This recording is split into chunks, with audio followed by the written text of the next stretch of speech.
Entre la première qui fait face et la seconde qui tourne le dos à la mer, il y a un rapprochement à faire entre ces deux nations en colère, entre l'Algérie de demain et la France d'hier. Au nouveau visage du monde, aucune des deux n'adhère.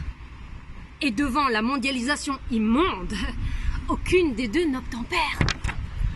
Elles en ont assez de s'entendre dire que l'amertume est amère.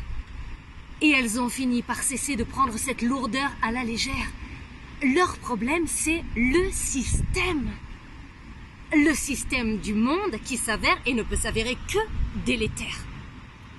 Et même s'il s'impose, elles s'y opposent de toute leur force. Parce que les systèmes ne reposent que sur la matière. On s'y croit libre, et partout on est dans les fers, à égrener les travaux et les jours qui font de la vie mais un enfer.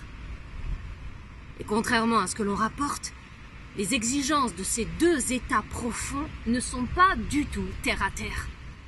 Gilets jaunes et gilets jeunes ont déclaré la guerre à toute injustifiable misère, à toutes les absurdes galères et à toutes les fausses bonnes manières des politiques qui leur pompent l'air.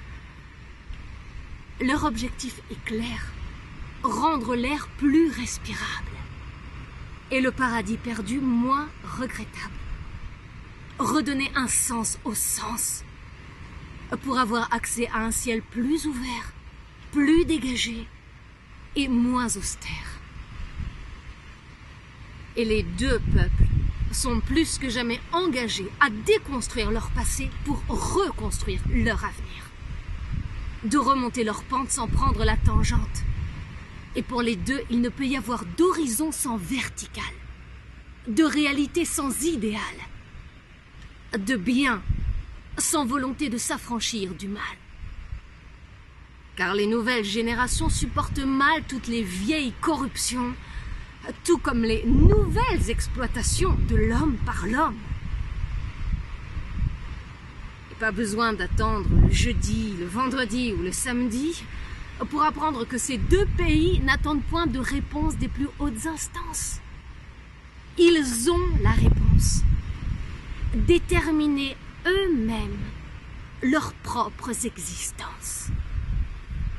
C'est une question de fierté, voire d'intégrité, voire d'identité animale, avant d'être nationale. Et pour l'Algérie, ce sont les Berbères qui opèrent en silence.